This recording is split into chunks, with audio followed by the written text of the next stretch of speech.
It turns out that the reason the venomous snake can self-repair is that it's a nanobot snake synthesized with a special solution. The millions of nanobots inside the snake's body are able to absorb glass molecules, allowing them to repair the damaged snake body. However, if the snake's core module is removed from its mouth, both the body and the nanobots within it will instantly die. After this breakthrough in the experiment, the scientist Clyde had an even bolder idea. He wanted to use the same method to create a living human. Clyde asked Lindenmayer to hand over an AI module of a beautiful woman, then placed it in the nanobot solution. As the machinery started, it wasn't long before a giant blue egg began to form. In Clyde's astonished gaze, a humanoid figure emerged from the shell. But just as Clyde was eagerly anticipating his first encounter with this beautiful woman, what appeared before him was a muscular, hulking man. Before Clyde could figure out what had gone wrong, he was killed by the monster he had created with his own hands. Meanwhile, Lindenmayer fled the lab in a panic. Appearing in the real world for the first time, the monster immediately took out a small knife and cut off his own pinky finger to see if the body's self-repairing ability was still functional. The result was obvious. It turned out that this creature was also an artificial intelligence. To assist the police in improving their case-solving abilities, the programmer Lindenmayer invented a murder simulation program. This program allowed officers to enter a virtual world via a brain-computer interface, where they could conduct simulated training by confronting criminals. Sid was one of these AI criminals. To make SID as close to a real-life criminal as possible, Lindenmayer implanted the personalities of 183 serial killers into Sid's module. In other words, Sid was the ultimate supercriminal, embodying every form of evil. However, during a virtual training session, Sid developed self-awareness and ruthlessly killed an officer named Donovan, causing his brain to die, resulting in Donovan's death in the real world as well. After this incident, the higher-ups decided to shut down the killing program, but this decision caused Lindenmayer's displeasure. After all, it was his life's work. After gaining self-awareness, Sid continuously manipulated Lindenmayer,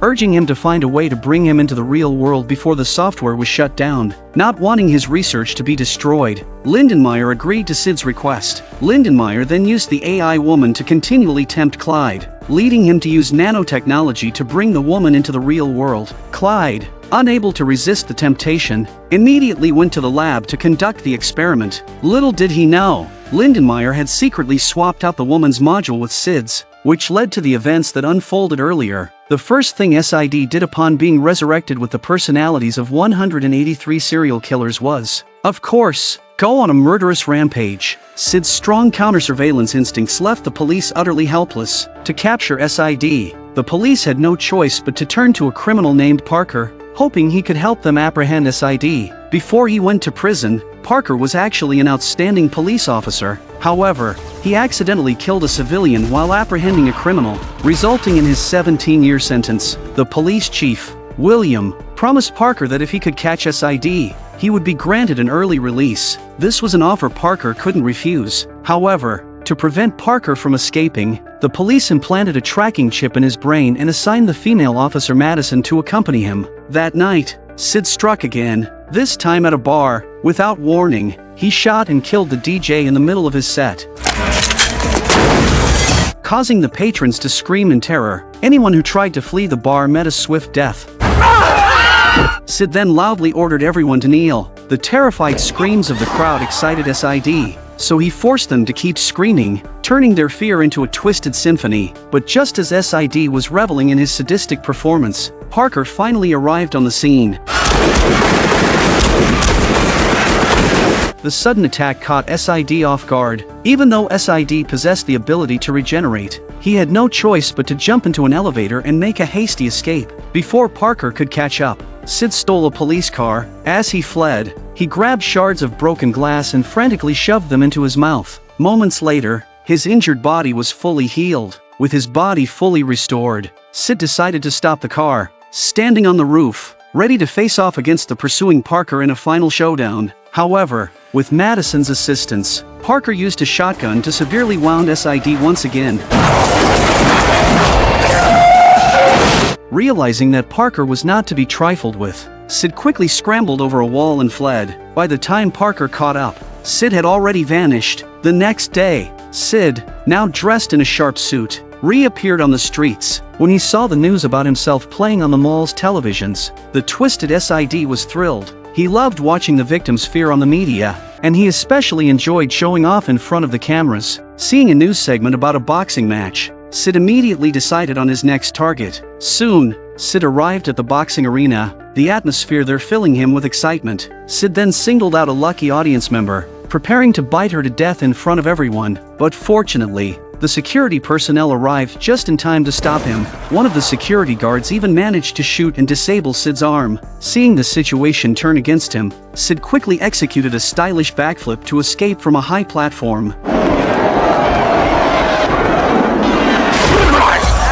As Sid got back on his feet, Parker, alerted by the emergency, arrived at the scene, but Sid, instead of confronting Parker, leaped into the octagon, spreading his arms wide as he taunted the fighters inside. Only when he spotted Parker in the crowd, having learned from his previous encounter, did Sid decide to flee. Realizing that repairing his injured arm was the priority, Sid hurried to a subway station. He aimed his arm at the subway window and began absorbing the glass. In less than 2.5 seconds, Sid's arm was fully regenerated. When Parker finally caught up, Sid had already taken a hostage. Sid could have simply fled, but he intentionally chose to toy with Parker, believing that Parker was a worthy adversary who would make the game even more enjoyable for him. Under Sid's relentless taunting, Parker finally lost control and pulled the trigger. His target was Sid, but he accidentally killed an innocent hostage instead. As Parker snapped back to his senses and tried to pursue Sid, Sid was already escaping on the subway. The incident of a police officer killing a hostage in public caused a huge uproar, forcing William to cancel Parker's mission and prepare to send him back to prison. However, Parker knew he hadn't killed anyone. It was all a trap set by Sid. Sure enough, after Parker was taken away in the police car, the observant Madison made a shocking discovery: the bullet in the hostage's body had entered from the back. This meant that it was actually Sid who had shot and killed the hostage. But before they had time to notify the escorting guards, the culprit Sid suddenly attacked the police car and killed the guards. This guy really was twisted. Sid had taken a liking to Parker's skills, so he deliberately saved Parker, wanting him to continue their twisted game of cops and robbers. Once freed, Parker immediately called Madison and explained everything, then continued his pursuit of Sid. Meanwhile, Sid was planning an even bigger terror attack. He brazenly walked into a television station, entered the studio, and shot the live broadcaster on the spot, taking the entire crew hostage. Not only that, Sid also kidnapped Madison's daughter, Taryn, locking her in a location known only to him. Sid planned to stage a thrilling live murder show in front of the entire nation. Every 5 minutes, he would kill a hostage in a different way. When Parker saw the broadcast, he rushed into the TV station building. Just as Sid grabbed a hostage and prepared to pull the trigger, the broadcast was suddenly cut off. It was Parker, arriving just in time. Caught off guard, Sid quickly leaped up to the ceiling and made his escape. Parker chased after him relentlessly, determined to take Sid down once and for all. The chase led them to the rooftop, where Sid, unable to repair his body, found himself cornered. Out of bullets, Parker had no choice but to engage Sid in hand-to-hand combat. But after all, Sid was an AI with the personalities of 183 twisted killers, and with his unique body, Parker, a mere human, was no match for him. Within a few rounds, Sid had Parker on the ropes, but despite having the upper hand, Sid didn't kill Parker. He wasn't done playing yet. Sid then jumped to the edge of the building, ready to find an even more thrilling place for their duel. Despite his serious injuries, Parker didn't hesitate and followed him, but instead of facing Sid head-on, Parker grabbed a cable and, clutching Sid, jumped off the building. The two crashed through a window, swinging back toward the skyscraper. Parker was lucky enough to land on an upper platform. Sid, however, slammed hard into the glass below. Seeing Sid's body mangled and disfigured, Parker rushed over to him, demanding to know where Karen was being held. But Sid didn't respond. As Parker let his guard down, Sid suddenly grabbed Parker's throat with his right hand, while his left hand began absorbing nearby glass shards, preparing to regenerate. Watching as Sid's limbs rapidly healed before his eyes, Parker struggled with all his might, managing to rip the AI module out of Sid's head. With the module removed, Sid finally died for good, but Karen's whereabouts remained a mystery. Staring at the module in his hand, Parker had a sudden idea. In the next moment, the scene flashed back to the moment when he and Sid had fallen from the building, but this time, the outcome was entirely different. Sid was the one who grabbed Parker and threw him off the skyscraper. What Sid didn't notice, however, Was Parker miraculously standing up again after being smashed into a bloody pulp? It turned out that everything that had just happened was inside a virtual world. Parker had deliberately used Sid's module to enter the virtual realm and replay the events, all to trick SID into revealing Karen's location. Soon after, Madison also entered the virtual world via the brain-computer interface, repeatedly asking SID where her daughter was. Completely unaware that he was in a simulation,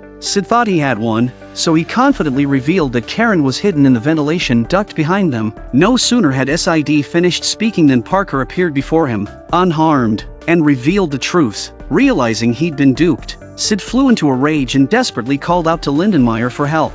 Just as William had Madison return to the real world, Lindenmayer used a chair to knock him down and then immediately struck him dead. As Lindenmayer prepared to kill Parker within the program, Madison finally awoke from her unconscious state just in time. She picked up the gun on the floor and shot Lindenmayer dead. After saving Parker, they immediately went to the ventilation ducts and saved Madison's daughter from the ducts. In the final scene, Parker throws Sid's module off the skyscraper, where it's crushed to pieces by a passing car.